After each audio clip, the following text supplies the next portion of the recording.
bienvenue sur mon tout premier podcast créatif dédié à la couture et au tricot. Je m'appelle Johanna, mon pseudo sur les réseaux sociaux c'est It's Made by Me, principalement sur Instagram, je suis pas active du tout sur Ravelry. Voilà, donc en fait, je n'ai jamais tourné de podcast pour le moment et je voulais me lancer pour participer à l'effort qui est fait actuellement sur les réseaux sociaux pour s'occuper pendant le confinement. Donc je me suis dit voilà, que j'allais apporter ma pierre à l'édifice et essayer d'occuper 1 heure de votre temps avec ce podcast. Donc voilà, je vous propose de vous présenter tout d'abord mes projets tricot, donc les projets finis et les projets que j'ai en cours, et ensuite de passer à la couture. Voilà, donc c'est parti.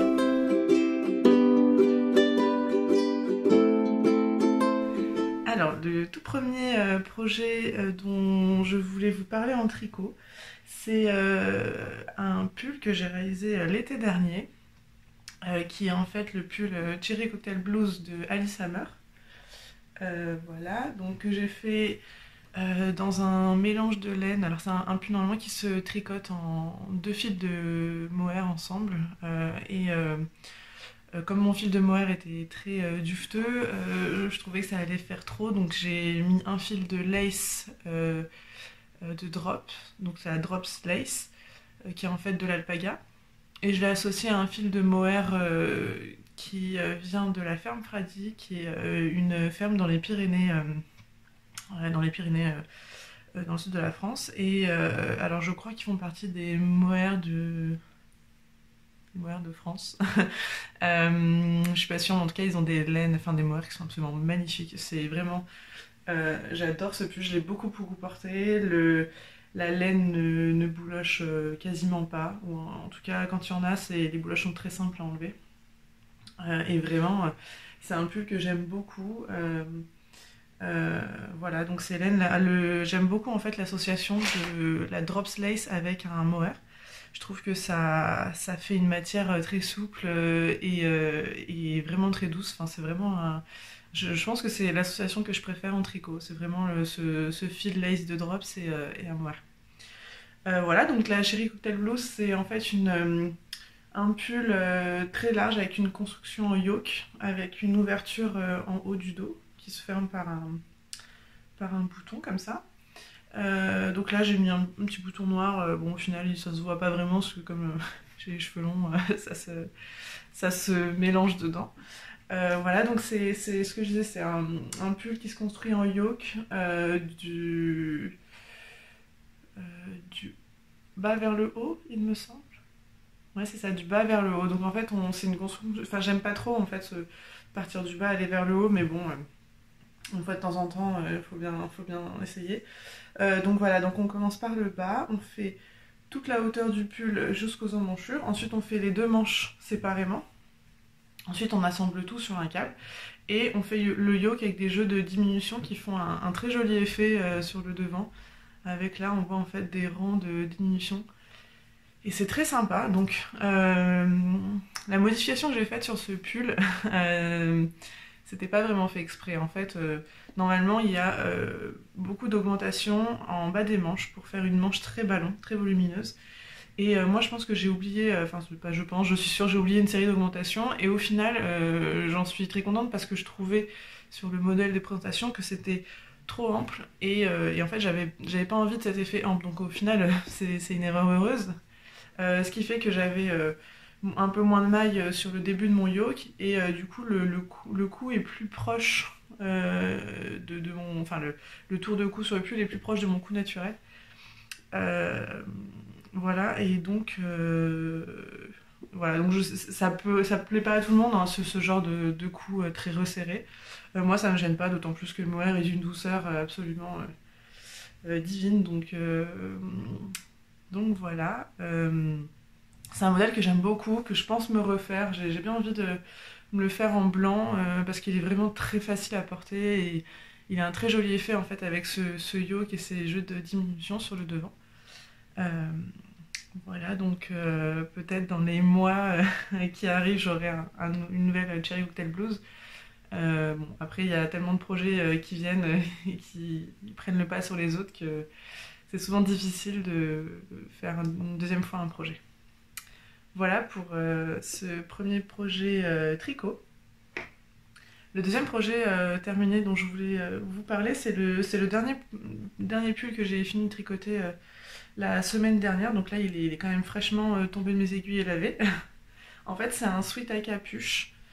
Voilà, donc je voulais me faire un gros sweat doudou. C'est un peu compliqué à montrer comme ça, mais je vais me faire un gros sweat doudou pour l'hiver. Donc là, clairement, je ne le porterai pas cet hiver parce que ça y est, le soleil revient et ça, c'est plutôt chouette. Mais voilà, ce sera pour l'hiver prochain. Donc c'est le modèle R&R Hoodie de Tanis Fiber Art. Ouais, c'est ça, Tanis Fiber Art. C'est en fait un modèle de sweat à capuche avec une fermeture éclair au milieu. Et moi j'ai choisi en fait de le faire en pull, en rond, parce que voilà, je pense que je le porterai de toute façon, je l'aurais porté fermé, donc je préférais le faire en rond, c'est quand même plus sympa à tricoter. Voilà, donc c'est en fait un sweat raglan, donc là aussi qui va du bas vers le haut. Donc voilà, on tricote toute la partie basse, ensuite les manches, ensuite on met tout sur un câble et on assemble tout pour faire les diminutions des raglans. Voilà, en fait il est assez simple à faire. Ensuite à la fin, les mailles de l'encolure, on les reprend pour tricoter la capuche et en fait c'est hyper simple à tricoter, ça a un super effet. On fait en fait tout un jeu d'augmentation, là, est-ce qu'on les voit bien ici? Ici, là, on fait tout un jeu d'augmentation, clac, clac, clac, et arrivé à une certaine hauteur, en fait, on va commencer à faire des rangs raccourcis qui se terminent par des diminutions. Et donc, ça nous permet d'avoir, en fait, le haut de la capuche avec cet effet. Donc, en fait, ça fait des mailles à angle droit, quoi. Le fait, on a les mailles qui vont dans ce sens-là et d'autres qui vont dans ce sens-là. Et ça, c'est grâce aux diminutions qu'on arrive à faire ça. Et ensuite, à la fin, on finit par un I-cord. Donc moi, ce que j'ai... Donc on a seulement ces mailles-là qui sont en interne sur un morceau de laine. J'ai un petit fil à rentrer. Voilà. Et puis ici, en fait, il faut relever des mailles tout autour ici, jusque-là, pour faire l'I-cord. Ensuite, on reprend ces mailles-là pour les finir en I-cord. Et ensuite, on relève ici pour faire l'I-cord. Donc c'est un petit peu long, mais pas gênant. C'est pas particulièrement fastidieux, en tout cas. Voilà, pour tout ce qui est bas des manches et bas du pull, j'ai fait un montage tubulaire. Donc c'est la première fois que je faisais ce type de montage. Et c'est un peu complexe quand même, mais c'est un effet sympa. Donc, moi je suis une grande adepte du rabattage tubulaire. En fait, je fais ça sur tous mes tricots pour le bas des pulls et le bas des manches. Donc là, je voulais essayer du coup le montage tubulaire. Et c'est vrai que ça fait à peu près le même effet que le rabattage. On a une bonne élasticité. Voilà, donc du coup, ça marche très bien. Voilà. Donc là, c'est un pull vraiment gros pull doudou. La laine que j'ai utilisée, c'est une laine Yarn by Simon, qui est la KMNN. Donc en fait, c'est un mohair qui est très épais. Je pense que c'est un échantillon Decay, mais peut-être même plus. Voilà, donc le coloris c'est Rose des Bois. Un très joli rose très doux, comme les fait très bien Yarn by Simon. Moi j'aime beaucoup le travail qu'elle fait. Là c'était la deuxième fois que je tricotais sa laine. J'adore en fait le travail qu'elle fait. Déjà ses laines sont très douces.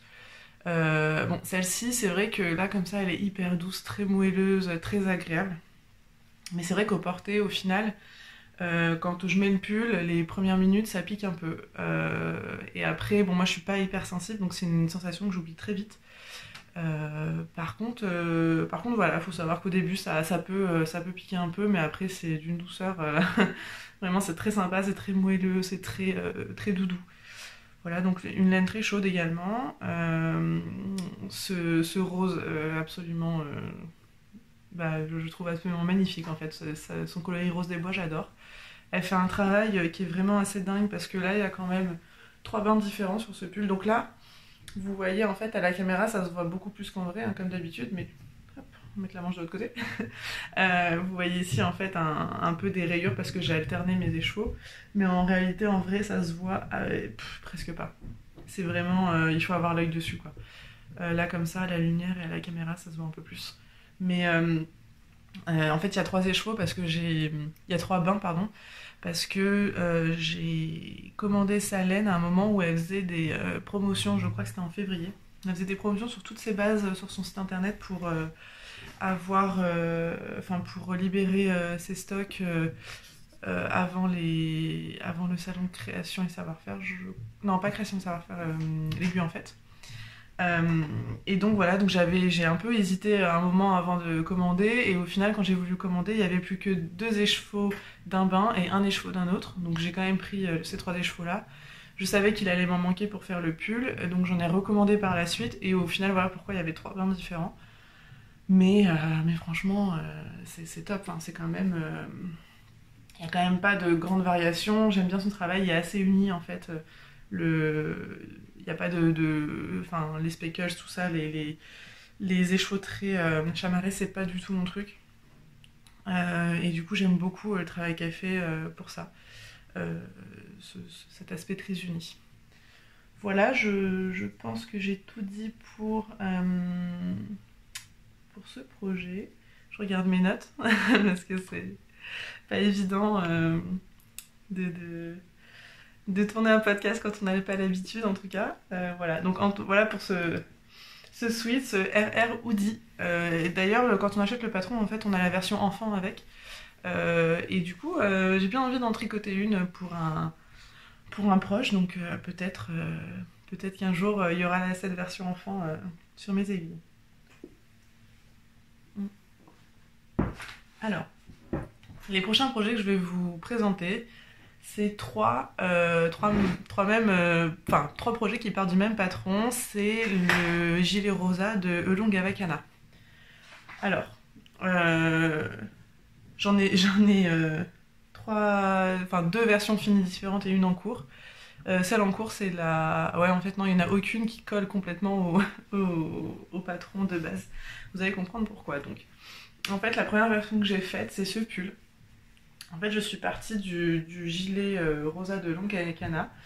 J'ai suivi la construction du raglan avec ce jeu de dentelle. J'ai suivi en fait toute la construction jusqu'à ce niveau-là, donc vraiment en forme de gilet. Et ensuite, c'est à ce niveau-là où j'ai tout rassemblé sur mes aiguilles pour fermer et pour garder une forme de pull, parce que c'est ce que je préfère. En fait, je porte très peu de gilets. Voilà, donc du coup, j'avais pas particulièrement envie de m'embêter à tricoter un gilet entièrement. J'aimais bien en fait cette forme de pull avec boutonné sur la poitrine. En fait, c'est quelque chose qu'on voit très très peu, je trouve. Enfin, moi, j'en vois jamais que ce soit sur Instagram ou sur Ravelry. Et pourtant, je trouve que c'est hyper flatteur parce qu'avec le col V, tout ça, ça fait une jolie poitrine avec les petits boutons dessus. Voilà, donc du coup j'avais envie de faire ça. Donc en fait c'est très simple, la modification elle est extrêmement simple. Il suffit juste d'enlever 2 mailles sur les côtés quand on tricote, et sur le même rang, donc à ce niveau-là, ajouter 3 mailles, et puis fermer le rang, et ensuite de continuer en rond jusqu'à finir le corps. Donc du coup ça fait une différence d'un maille, mais sur un échantillon diqué comme ça, c'est rien du tout quoi. Enfin ça n'ajoute pas de... Enfin une maille n'ajoute pas de volume en largeur. Donc voilà, et puis ensuite j'ai relevé les mailles de l'encolure comme indiqué dans le patron, donc comme pour faire un gilet, et c'est juste une fois que j'avais fini de faire mon encolure, hein, donc j'ai très peu de rang parce que je voulais quelque chose de très fin. Une fois que j'avais fini de faire mon encolure, j'ai ici cousu les 2 épaisseurs de pattes de boutonnage pour fermer. Et voilà, et donc du coup, bon, à l'intérieur, ça fait une finition assez propre, hein. Donc on a les 2 pattes de boutonnage qui se superposent. Ici, c'est cousu sur le pull, voilà. Et puis, du coup, j'ai des vraies boutonnières, je peux réellement ouvrir le pull. Bon, je le fais pas parce que j'ai pas le besoin. Mais voilà, c'est des vraies boutonnières. Donc au niveau de la laine, j'ai pris... alors c'est un mélange mérino, 100% mérino, de quenouille et mousseline. Donc c'est un mérino qui est bordeaux en fait. Je sais plus c'est quoi la couleur exacte parce que ça fait longtemps que j'ai cette laine. En fait je l'avais déjà tricoté pour faire un pull en jacquard. Que je ne portais pas parce que bon, je trouve ça joli jacquard mais c'est pas trop mon style et puis enfin j'aime bien les choses assez unies surtout enfin pour des pulls j'aime bien quand c'est uni. Du coup je le portais pas et en plus ça il était trop grand donc je me suis dit que c'était mieux que je le détricote plutôt que de laisser dormir le pull dans mon placard. Donc j'ai entièrement détricoté, j'ai récupéré la laine. Et puis je l'ai associé à ce mohair de la droguerie, donc c'est la base plumette. Alors c'est un bordeaux aussi, mais je sais plus quelle est la couleur exacte. Ils ont plusieurs bordeaux qui sont très jolis. Celui que je voulais n'était plus en stock en fait, donc j'ai pris un bordeaux légèrement plus clair. Du coup ça fait un effet chiné. Alors je pense que là, sur les couleurs que vous avez sont un peu plus... J'ai l'impression que les couleurs sur l'écran sont plus claires qu'en vrai. Il est un peu plus sombre, ouais, un peu plus comme ça en fait. C'est vraiment un bordeaux profond. Et donc j'ai associé ces laines avec des petits boutons bordeaux qui ont un petit tour doré à paillettes, qui sont très sympas et qui viennent également de la droguerie. Voilà, donc très mignon, vraiment tout petit comme ça. Voilà, donc voilà pour ce premier projet. Que j'aime beaucoup, je l'ai donc la vue de dos, je l'ai énormément porté cet hiver, vraiment ça a été un pull que j'ai eu beaucoup de plaisir à porter et que je vais ranger au placard maintenant mais je le reporterai avec plaisir l'année prochaine. Le deuxième gilet rosa, donc là c'est vraiment la version gilet du patron.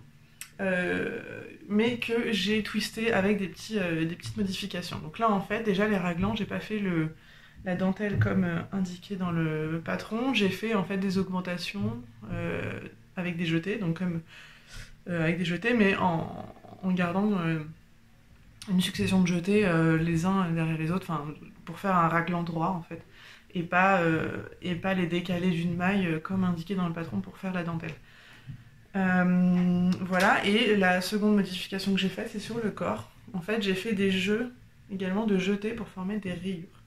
Donc là, en fait, j'ai fait un rang de jetés qui était séparé de 5 mailles. Ensuite, j'ai tricoté un peu en jersey. Un rang de jetés séparé de 3 mailles. Puis, quelques rangs de jersey. Encore un rang de jetés séparé de 3 mailles. Quelques rangs de jersey. Et un rang de jetés séparé de 5 mailles.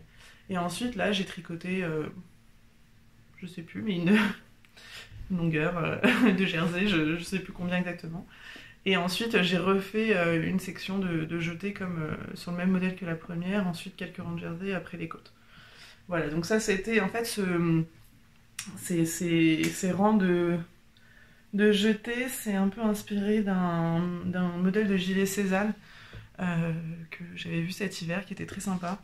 Il était blanc en fait, et donc il y avait ces rangs de jetés et ensuite de la dentelle. Concernant la laine, pour ce projet, j'ai utilisé le mohair de Yarn by Simone dans son coloris Frida. Alors là, cette laine, c'est un réel coup de cœur. Franchement, j'en suis ravie. Donc en fait, je l'ai acheté au Salon Création et Savoir-Faire en 2019. Je voulais absolument tester ces laines parce que j'en entendais parler depuis longtemps et j'en avais jamais tricoté encore. Et donc j'ai hésité, en fait j'étais partie pour prendre des écheveaux de mohair en coloris rose des bois, donc le même coloris que le sweat que je vous ai montré tout à l'heure. Et puis c'est vrai qu'il y avait ce coloris Frida qui m'attirait l'œil. Alors j'étais pas sûre de l'assumer complètement, de porter cette couleur. Qui est quand même hyper flashy. Et puis c'est vrai que cette année, on voyait dans les boutiques quand même beaucoup de violet, de rose fuchsia. Et je me suis dit, oh, quand même, c'est quand même une couleur sympa. Donc allez, même si c'est un budget, tant pis, j'essaye et puis on verra bien. Et c'est vrai que j'en suis ravie, je trouve la couleur magnifique, je trouve que ça va très bien à ce gilet en fait. sur cet hiver sur une petite robe noire, ça faisait vraiment super quoi, ça réveillait vraiment l'hiver et tout mon dressing. Voilà, la base mohair c'est du mohair et soie de Yarn by Simon. Pff, elle est mais d'une douceur, mais alors c'est un plaisir de porter ce pull. Enfin vraiment, je le porte avec un débardeur sans problème, avec grand plaisir parce que c'est vraiment hyper doux. Enfin, j'adore. Euh, voilà, qu'est-ce que je peux vous dire d'autre Ah oui, si, les boutons. Donc les boutons, je les ai achetés à la mercerie de Sharon. C'est une mercerie que j'aime beaucoup. Alors déjà, je suis très contente parce que le rose est assez proche de la laine. Donc là, en fait, la couleur de la laine est assez particulière parce que selon la lumière, elle est soit rose fuchsia, soit un peu plus bleutée, un peu plus dans le violet. Donc c'est vraiment très changeant. Enfin, elle est très dure à rendre en photo. Là, je pense que vous avez la bonne couleur. Mais on a quand même, enfin, selon la luminosité, déjà elle a beaucoup de brillance, et selon la luminosité, on a plus ou moins de bleu qui ressort de la couleur, donc c'est vraiment très joli. Du coup, les boutons sont assez proches, alors on n'a pas pile poil la même couleur, mais c'est vraiment très proche. Euh, donc ils viennent de la mercerie de Sharon, une mercerie que j'aime beaucoup, parce que déjà ils ont un choix de boutons qui est très sympa, ils ont des boutons récents et des boutons vintage, et d'ailleurs ils ont des boutons vintage cachés qu'il faut demander quand on est, quand on est un peu habitué à cette mercerie, ils nous les sortent avec plaisir, et puis sinon il faut les demander.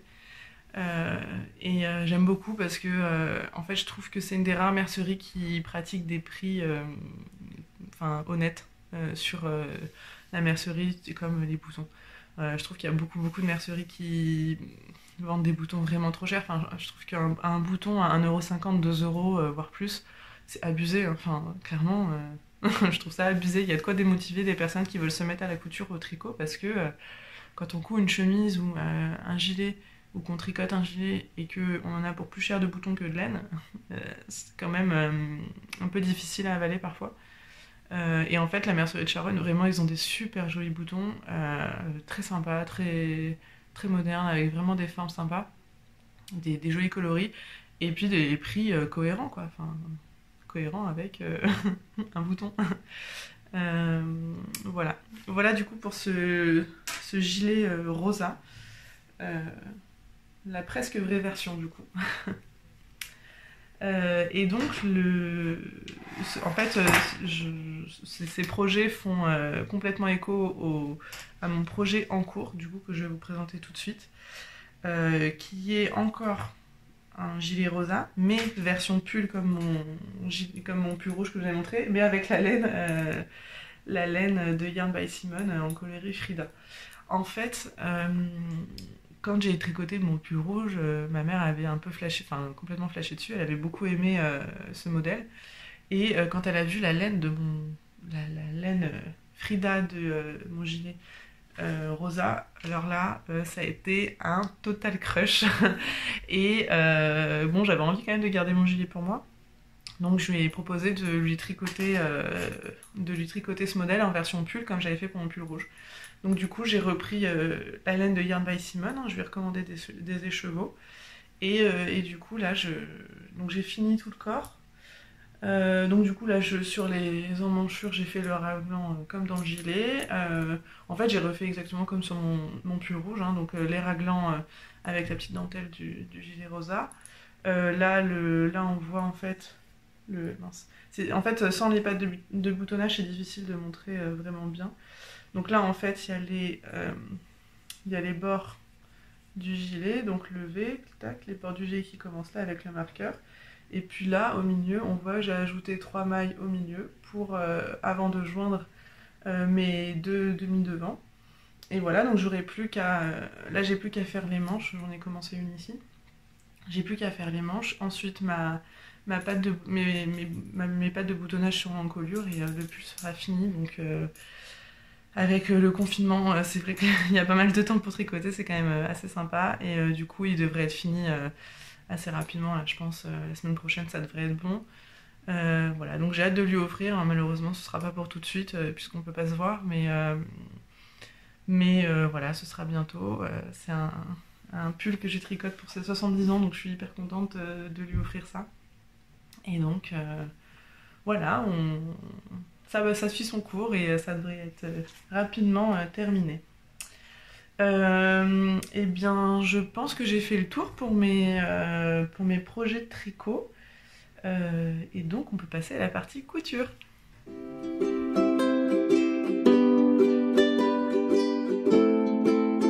Alors, en couture, j'ai plusieurs choses à vous présenter. Je vous ai fait une petite sélection des projets que j'ai cousus ces dernières semaines, en fait.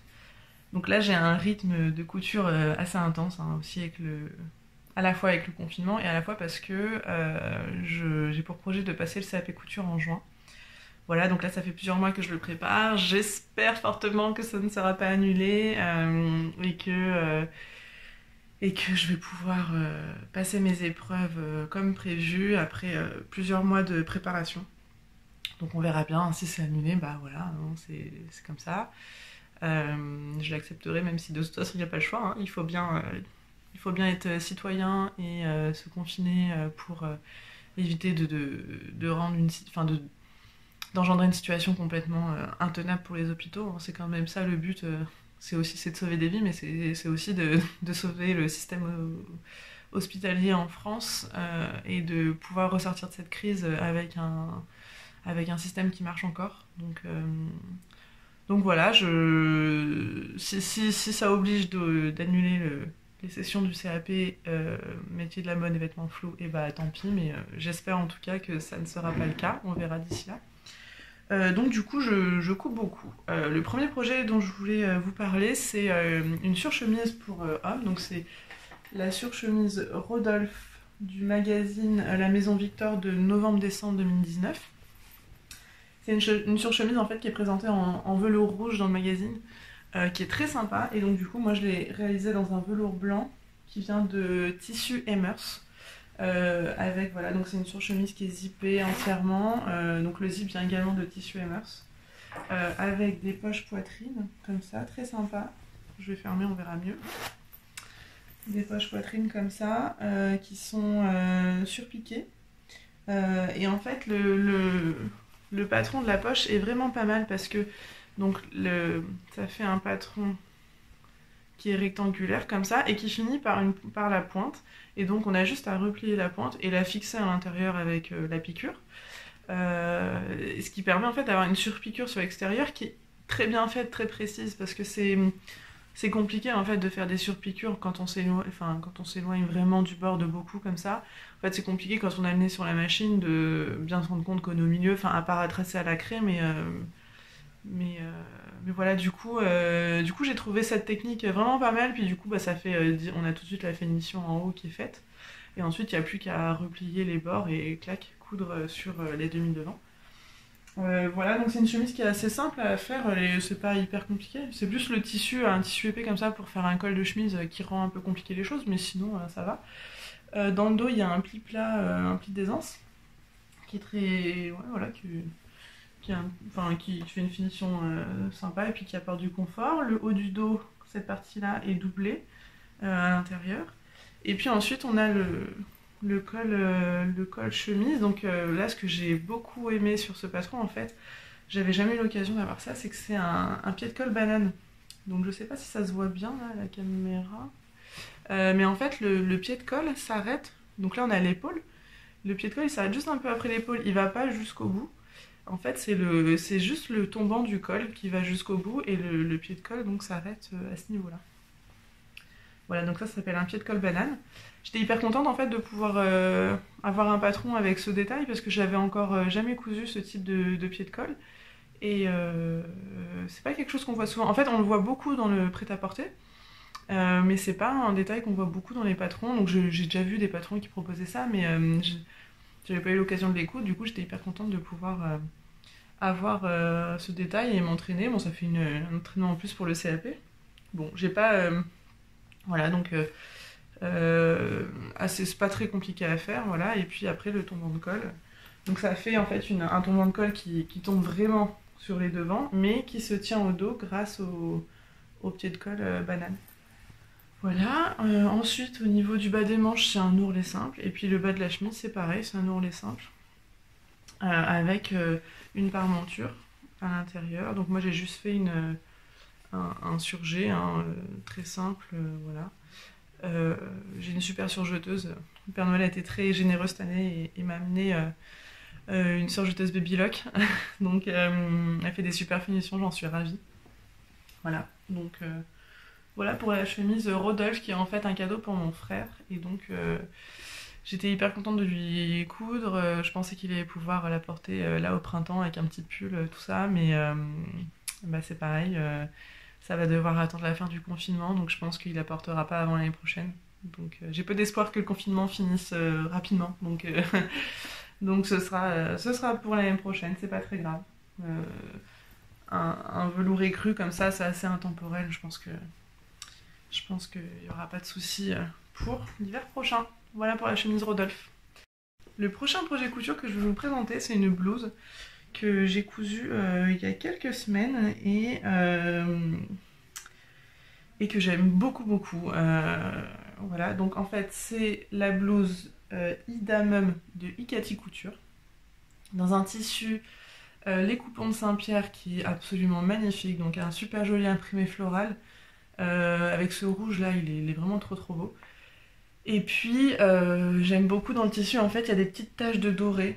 Je sais pas si ça se voit très bien à la caméra. En fait j'ai l'impression quand même qu'à force avec les lavages que le doré s'estompe légèrement, mais c'est assez discret de toute façon. Même au début c'est assez discret, c'est ce qui rend ça joli. Voilà, donc la blouse Ida Mum de Icati Couture. Moi j'ai modifié en fait, donc là ça se tient pas bien vu que ça se place très bien quand je la porte, mais sur un cintre ça se tient pas bien. J'ai modifié en fait le plastron de la blouse pour faire un jeu de plis. Parce que dans le cadre du CAP couture, en fait, je m'entraîne avec le livre de Artésane qui s'appelle Je passe. Ouais, il est là d'ailleurs. Je passe mon CAP couture, je crois. Passez votre CAP couture. Donc, c'est ce livre-là qui est vraiment très bien. Alors, c'est vrai que je trouve qu'il c'est quand même. Il y a des super patrons, ça c'est clair. Il y a des explications très bien. Au niveau des explications des gammes de montage, c'est vraiment pas mal. Par contre, tout le reste, je trouve que c'est quand même hyper léger. En fait, je sais pas si c'est le livre qui est hyper léger, parce que quand même destiné pas mal aux débutantes qui apprennent à coudre, ou si c'est moi qui avais déjà les connaissances. Donc j'en discutais justement avec la vendeuse de la mercerie de Charonne, et elle me disait, c'est quand on a fait de la couture pendant plusieurs années, le CAP couture, normalement, on l'a haut la main, parce que c'est quand même les bases, enfin c'est le premier diplôme en couture, donc du coup il y a... Du coup, je pense que j'avais déjà les connaissances qui sont décrites dans ces... Enfin, c'est vraiment... à la fois, c'est dédié aux personnes qui veulent passer le CAP, mais c'est aussi dédié aux personnes qui n'ont jamais cousu et qui veulent apprendre la couture avec toutes les bases et toutes les choses un peu plus complexes. Donc bon, voilà, je suis pas... je m'attendais à mieux. Mais en même temps, bon, bah, peut-être que simplement je connaissais déjà. Mais voilà, mais il est quand même très bien, les patrons sont super. Hein. J'aime beaucoup les patrons artisanes, ils sont toujours très bien coupés. Voilà, donc je suis ravie. Donc du coup, en fait, dans ce bouquin, il y avait, je sais plus sur quel mois, mais il y a un mois où on s'entraîne à faire des plis. Et j'étais pas très fan du patron proposé, donc du coup je me suis dit que j'allais m'entraîner à faire des plis sur autre chose, et je trouvais que le plastron de cette blouse se prêtait très bien en fait à cet exercice. Donc en fait j'ai modifié la pièce en l'allongeant, j'ai fait mes plis et ensuite j'ai recoupé la pièce en suivant l'arrondi de la pièce du patron initial. Voilà. Et ensuite bah, j'ai fait pareil sur mon tissu. Voilà, donc là c'est... En fait le pli se fait très bien quand je la porte, mais là c'est vrai que sur le cintre ça tombe un peu. Voilà les petits froufrous ici, le col victorien, Vénitien, non, je sais plus comment ça s'appelle ce genre de col, mais bon bref, ce col là c'est dans la version de la blouse également. Dans le dos on a une ouverture en goutte fermée avec un petit bouton, donc là j'ai fait un petit bouton recouvert, et en fait là j'ai fait une petite modification parce que en fait ma pièce dos je l'ai coupée en deux parties. Parce que je voulais économiser un peu mon tissu, et donc au lieu de la mettre au pli, je l'ai coupée en deux parties, et en fait la couture au milieu s'est un peu fragilisée à force de la porter. Pourtant la blouse est pas serrée, mais bon, je pense quand même qu'un petit centimètre d'aisance en plus aurait été pas mal, mais bon voilà, du coup là ça s'est un peu fragilisé, donc je me suis dit qu'il fallait que je fasse quelque chose, et donc j'ai renforcé en dessous avec un peu de thermocollant, et pour vraiment que les tiraillements se répartissent mieux, en fait j'ai cousu une patte comme ça. Et puis j'ai mis des boutons pour faire une fausse patte de boutonnage, et au final je suis hyper ravie, je trouve que ça fait très sympa en fait, ça fait un petit détail en supplémentaire qui est assez joli. Donc voilà, j'ai un peu bricolé et au final c'est assez heureux, je trouve ça va bien. Ouais, donc c'est une blouse qui est très large, hein. Il y a des fronces devant, il y a des fronces dans le dos. Voilà, donc en bas c'est un ourlet simple, hein. Hop, voilà. Et c'est juste donc sur le patron. Les manches se terminent aussi par un ourlet simple. Et bon, vu que la blouse est quand même assez chiadée, j'avais envie d'une finition un peu plus sympa. Donc là, j'ai copié en fait une blouse comptoir des cotonniers que j'aime beaucoup, et où le bas de manche est comme ça. En fait, on a un poignet qui est plus fin que la manche, donc du coup on resserre avec des fronces, hein. Donc je les ai surtout réparties sur le devant de ma manche, les fronces. Voilà, et puis ensuite le poignet c'est simplement une pièce avec des arrondis en haut, et c'est juste simplement la pièce, elle se superpose légèrement au niveau de la couture, donc sur 1 cm, 1 cm et demi à peu près. Et voilà, et donc du coup ça fait un poignet qui peut s'écarter légèrement quand il y a besoin d'aisance, tout ça. C'est hyper simple à faire, c'est très joli, et c'est vrai que c'est quelque chose que j'aimais beaucoup déjà sur ma blouse comptoir des cotonniers, donc voilà, j'étais hyper contente de le refaire, et c'est une finition que je vais refaire parce que c'est simple, c'est joli, ça fait... Voilà, je trouve ça plus sympa que simplement un ourlet en bas des manches, et c'est pas du tout compliqué à faire, ça prend pas beaucoup de temps. Voilà pour cette blouse Ikati Couture que j'aime beaucoup. Elle a franchement un succès fou quand je la porte, que ce soit au boulot ou quand je vois des amis. Enfin, j'ai toujours des compliments dessus, donc vraiment j'en suis ravie. Voilà. Le prochain projet que je vais vous présenter, alors c'est aussi un projet que j'ai cousu dans le cadre de mon entraînement pour le CAP. Oups. C'est en fait une chemise à plastron qui est présentée dans le livre. Voilà, comme ça. Eux, ils la présentent en bicolore, mais alors, je suis pas hyper fan du bicolore, donc j'ai préféré la faire dans un coton bleu ciel qui vient de chez Benitex, qui est un coton mais magnifique. Alors, franchement, la qualité là, de ce tissu, elle est folle. Voilà, donc comme vous pouvez le voir, c'est un patron avec beaucoup de découpes, hein. On a un devant, un plastron ici, un devant en bas, on a des côtés, et pareil dans le dos, on a des découpes. Donc j'aime beaucoup en fait ce patron parce que donc il y a des découpes princesses qu'on appelle des découpes bretelles partout, hein, donc ici. Et pareil devant, hein, c'est une découpe princesse qui va au niveau de l'épaule, donc ça s'appelle une découpe bretelle. Et pour twister un peu le patron, j'ai décidé de mettre de l'entre-deux partout, hein, donc c'était pas du tout... c'est pas compliqué à poser, mais alors qu'est-ce que c'est long, parce que du coup, au lieu de faire une couture pour joindre mes morceaux, et ben j'en faisais 4, parce que du coup j'ai surpiqué tous mes entre-deux, tous les endroits où j'ai mis de l'entre-deux. Voilà, mais par contre, je suis hyper contente, je trouve que ça fait très sympa. Dans le dos, là, j'ai ajouté un petit galon de dentelle de broderie anglaise. J'ai mis le même au niveau du col, donc normalement le col c'est un pied de colle avec un tombant de colle, et moi j'ai seulement conservé le pied de colle. J'ai mis un petit galon de broderie anglaise dedans que j'ai légèrement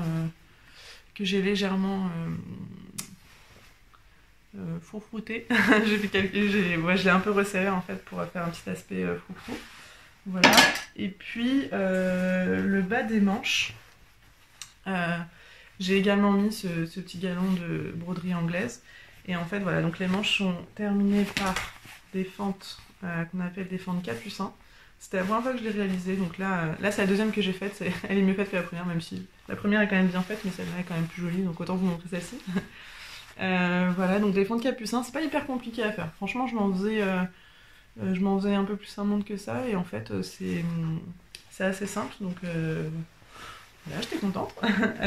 Et puis... j'ai fait en fait une longueur tunique, donc du coup sur les côtés j'ai fait une ouverture comme ça. Donc vraiment j'ai fait quelque chose d'assez simple. En fait j'ai fait j'ai surjeté et puis j'ai juste fait un repli simple. Voilà, du coup je suis je suis très contente de cette chemise. Donc en fait je porte pas beaucoup de chemises. Du coup c'est pour ça que j'ai un peu twisté le modèle avec des galons, avec une longueur tunique. Je me suis dit que voilà, au moins je la porterai différemment d'une chemise classique. Le prochain projet, enfin le dernier projet couture que j'aimerais vous présenter, c'est mon coup de cœur, c'est la dernière blouse que j'ai cousue et alors je l'adore. C'est un patron que j'ai modifié également, donc avec une encolure carrée, franchement je suis fan. Une petite basque, voilà, et puis un super beau tissu transparent sur les manches avec des broderies dessus. Donc, le patron que j'ai utilisé, c'est également un patron qui vient du livre Passer votre sape et couture de Artezane. Donc eux en fait c'est une robe avec des découpes princesses sur la poitrine. Donc j'adore en fait les modèles avec des découpes princesses. Je trouve que c'est hyper flatteur pour la silhouette, j'aime beaucoup. Donc voilà, des petites découpes princesses. Et en fait la robe a des mancherons. Mais moi je suis pas très fan des mancherons parce que je trouve ça hyper gênant quand on bouge le bras d'avoir un tissu qui nous coupe le haut du bras. Donc en fait ce que j'ai fait c'est que j'ai supprimé les mancherons sur la pièce du devant, milieu devant. Et ensuite j'ai modifié l'encolure pour faire une encolure carrée. Donc j'ai simplement mesuré sur moi ma longueur d'épaule, la profondeur d'encolure, la largeur d'encolure que je voulais. Et puis j'ai reporté ça sur le patron. Et ensuite j'ai dessiné des parmentures à coudre sur l'endroit de la blouse. Avec en fait les parmentures sont assemblées en biais sur les coins. Voilà, et puis j'ai ajouté ce petit galon qui est très sympa. Donc l'encolure, ça m'a pris hyper longtemps à faire. Je voulais vraiment qu'elle soit très réussie. J'ai pareil dans le dos. Je voulais que ce soit précis tout ça. Donc j'ai passé beaucoup de temps dessus, mais je suis ravie. C'est vraiment le résultat que je souhaitais. Voilà, et puis en bas, du coup j'ai suivi le patron de Artezane jusqu'à la taille. Et au niveau de la taille, j'ai cousu une basque avec des plis plats. Donc pareil dans le dos. Dans le dos, on a également des plis plats. Et donc la blouse est refermée avec une fermeture éclair invisible qui est là. Clac, jusqu'à ici. Donc elle est pas très longue, mais ça suffit en fait pour ouvrir au niveau de la taille et avoir l'aisance qui permet d'enfiler la blouse. Donc en fait les tissus, ils viennent de Mondial Tissu. Donc ça c'est une viscose froissée avec un coton froissé transparent et brodé qui est absolument magnifique. En fait, ces tissus, j'ai complètement craqué dessus en voyant la blouse de Mimois Pattern. Je crois que c'est sa dernière blouse qui doit s'appeler The Wind, quelque chose comme ça. Et ça donne soif de parler. Voilà, donc j'ai complètement craqué sur sa blouse, je l'ai trouvée magnifique. Le corps était dans ce tissu blanc. Les manches étaient dans ce tissu-là, et en fait, elle avait mis ce galon sur l'emmanchure. Et quand j'ai vu sa blouse, j'ai tout de suite acheté le patron, j'ai commandé les tissus dans la foulée. Voilà, je voulais vraiment faire la même. Et puis en fait, au final, en y réfléchissant, donc j'ai reçu les tissus, j'étais hyper contente. Mais en y réfléchissant, je me suis dit, des manches un peu chauve-souris comme elle me le propose, c'est pas ce que je préfère. Je suis pas. Je trouve ça en fait, je trouve ça très joli. Mais moi j'aime pas en porter parce que dès qu'on lève le bras en fait on a la blouse qui remonte, on voit les hanches et tout, c'est pas une coupe que j'aime beaucoup. Donc je me suis dit que j'allais faire autre chose et j'avais en fait cette idée de blouse qui me trottait dans la tête. J'avais envie d'une blouse en encolure carrée avec des manches ballons. Donc je me suis dit allez c'est parti. Donc voilà, du coup j'ai fait toutes les modifications sur le corsage dont je vous ai parlé et ensuite j'ai créé la manche sur mesure par rapport au patron. Donc au début je voulais faire une manche gigot. J'ai essayé sur ma toile. En ce moment je fais souvent des toiles et j'ai essayé sur ma toile. C'était réussi, hein, ça faisait une manche gigot, mais alors clairement c'était pas hyper... j'étais pas hyper à l'aise avec ça, ça faisait vraiment une espèce de meringue là. Je me suis dit que c'était pas vraiment le style de vêtements que je portais, donc j'ai changé pour au final une manche ballon légèrement froncée au niveau de la tête de manche. Voilà, comme ça. assez longue. En fait, elle va pas jusqu'en bas du poignet, elle va en fait au niveau, à ce niveau-là du poignet. En fait, elle est longue mais légèrement courte et ça j'aime bien. Je trouve que son manche-ballon c'est assez élégant. Et puis avec un bracelet de manche, il y a encore de la craie dessus parce que je n'ai pas encore porté ma blouse, il faut que je la mette à laver. Voilà, j'ai juste fait un petit poignet fin resserré. J'aime beaucoup. Alors j'avais une idée de poignée hyper compliquée où en fait je pensais faire une succession de bandes comme ça, de mon tissu de corsage, avec entre du tissu transparent comme ça, du coton, et faire genre 3 bandes et mettre avec un qui se ferme par un bouton, une petite bride. Voilà, un truc hyper assez compliqué et chiant à faire. Et au final, je me suis dit que vraiment la blouse elle suffisait elle-même, qu'il y avait suffisamment de détails et qu'il n'y avait pas besoin d'en rajouter sur le bas des manches. Donc voilà, j'ai gardé cette manche. En fait, le patron, il est assez simple. Hein, donc il faut patronner la tête de manche, mais après, c'est une manche qui est juste droite et très large. Et on resserre au niveau du bracelet de poignet. Enfin, c'est pas très compliqué à faire. Pour patronner les manches, j'utilise un tuto de Louis-Antoinette. C'était une marque de patron qui a fermé, enfin qui a arrêté il y a pas très longtemps. C'est dommage que leur modèle était vraiment sympa. Alors j'aimais pas trop comment ils taillaient, mais par contre leur modèle était vraiment joli. Et ils ont un tuto sur leur site internet pour créer les manches. Alors il est génial. Alors, franchement, ça tombe hyper bien tout le temps. Enfin, je le trouve vraiment très bien. Voilà. Voilà pour cette blouse. Du coup, j'en suis vraiment ravie. J'ai hâte de pouvoir la porter. Là, en fait, bon, ce genre de vêtements, je les porte pas trop à la maison. J'ai pas envie de l'abîmer, quoi. Donc, du coup, je vais attendre de pouvoir ressortir tout ça pour la porter. Et puis, voilà, du coup, j'en suis ravie. Très, très sympa. Je pense que je vais la refaire d'ailleurs. Voilà. Et donc ça c'est fini pour mes projets couture. Enfin, je vais juste vous présenter le projet que j'ai en cours actuellement.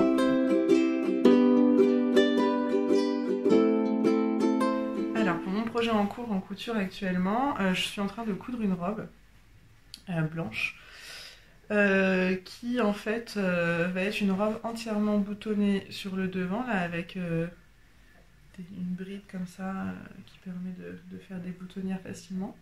En fait, ça c'est des brides qu'on utilise sur les robes de mariée et je trouve ça magnifique. J'adore cet effet avec des petits boutons recouverts, je trouve ça super joli. Et du coup, j'avais envie de me faire une robe comme ça, boutonnée comme ça devant, avec toute cette bride tout le long et des boutons recouverts tout le long. Donc là j'ai plus de 50 boutons à recouvrir et à coudre, ça va me prendre des plombes, mais ça va être joli. Donc je me dis, c'est l'envers de la médaille, hein. Faut passer du temps, mais par contre à la fin c'est joli. Voilà, donc là le petit détail que j'ai ajouté sur le col, j'ai juste fait un pied de colle et en fait qui est asymétrique avec, oui il faut que je repasse encore un peu et que je fasse une surpiqûre sur le haut de mon pied de colle. Mais en fait d'un côté on a le pied de colle en flèche comme ça qui dépasse et de l'autre côté il est simplement arrondi. Voilà, et donc du coup ouais, j'aimais bien ce côté un peu asymétrique. Voilà, là j'ai fait en fait une petite bande qui va être cachée à l'intérieur, donc les boutons vont être à ce niveau-là, sur le devant. Et du coup, ça, la bande, elle est cachée elle sera cachée par le boutonnage à l'intérieur. C'est simplement pour au cas où si la robe s'écarte un peu, qu'on voit pas directement les sous-vêtements ou la peau, hein, et garder un peu d'intimité. Hein. Voilà, donc là, elle va être elle est entièrement doublée, donc j'ai fait des parmentures à l'intérieur. À l'intérieur, j'ai doublé avec du coton. Alors, je suis pas hyper fan des doublures en coton. Moi, j'aime bien plutôt la viscose parce que je trouve ça hyper doux sur la peau et puis ça glisse bien avec les tissus. Mais là, dans mon stock, j'avais pas de viscose blanche. C'est vrai que là, c'est un peu difficile de se ravitailler en tissu. Donc, je me suis dit, tant pis, je vais faire avec du coton, ça ira bien. Et franchement, ça se passerait bien. Les tissus glissent bien entre eux. Donc, le tissu extérieur, c'est un polyester que j'ai acheté à la boutique Mode et Travaux à Saint-Lazare. Donc en fait cette boutique c'est les Coupons de Saint-Pierre, c'est les mêmes tissus, enfin c'est le même groupe. Et il est vraiment top. Alors il est un peu, il est très fluide, très doux, mais très transparent également. Et du coup c'est pour ça qu'il fallait absolument une doublure, mais bon en même temps c'est un tissu blanc quoi, ça me paraît assez logique de doubler. Voilà. Donc là, en fait, pour faire cette robe, je suis partie d'un patron artisan qui est la blouse Atelier. Euh, c'est une blouse que j'aime beaucoup. En fait, elle est très simple et c'est pour moi un patron de base que je peux utiliser très facilement et modifier très facilement. Donc normalement, dans le dos, elle a des fronces à ce niveau-là. Moi, j'ai préféré faire un pli plat parce que je trouvais que ça allait bien en fait avec la fluidité du tissu. On conservait cet aspect très neutre de ce tissu et puis du modèle de la robe que je suis en train de faire. Voilà, donc un pli plat. Le haut là est doublé. Enfin, je l'ai doublé dans le tissu principal et puis la doublure commence à ce niveau-là dans le dos et elle est complète sur le devant. Je vais mettre des manches qui vont arriver à peu près au-dessus du coude, qui seront très simples. Alors j'hésite à mettre une petite dentelle sur le bas de la manche. J'y réfléchis. Je vais voir. On verra bien quand je vais coudre les manches. Je pense que je vais faire ça ce soir, mais on verra. Et puis voilà. Qu'est-ce qu'il faut encore que je fasse l'ourlet en bas de la robe? Donc là, il y a l'ourlet de la doublure qui est déjà fait. Mais enfin, voilà, qui est comme ça à l'intérieur. Il faut encore que je fasse l'ourlet du bas de la robe. Donc je pense que je vais devoir démonter un peu mon galon là parce que je l'ai mis. En fait, elle était plus longue que ça. Et je l'ai recoupée pour raccourcir un peu parce que je l'avais patronné trop longue. Et du coup là il faut que j'enlève un petit peu, je pense, deux œillets là pour ensuite faire mon ourlet en bas. Voilà. Qu'est-ce que je peux vous dire d'autre dessus? Je pense que c'est à peu près tout. En fait, si je me suis inspirée d'un haut que j'ai vu dans la nouvelle collection Cézanne, que j'ai vu sur leur Instagram, qui est vraiment hyper joli. En fait, c'est un haut, alors je crois que c'est d'encolure raglan, mais on voit pas bien sur leur photo. Et en fait, au niveau du col, il y a des fronces là, et tout le devant est simplement boutonné. Alors oui, il n'y a même pas de pied de colle, c'est juste boutonné entièrement comme ça, avec des petits boutons recouverts blancs.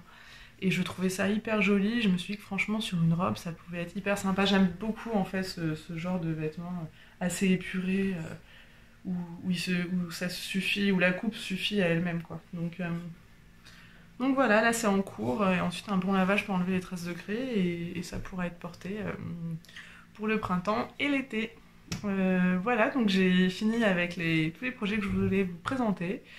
Voilà, je trouvais ça assez rigolo de faire ce podcast. C'est pas dans mes habitudes, mais du coup j'avais envie de participer un peu je vais pas dire à l'effort national, mais à l'effort qui est fait par la communauté tricot et couture sur les réseaux sociaux pour partager pendant ces moments de confinement et pour essayer de produire du contenu pour occuper son temps au quotidien.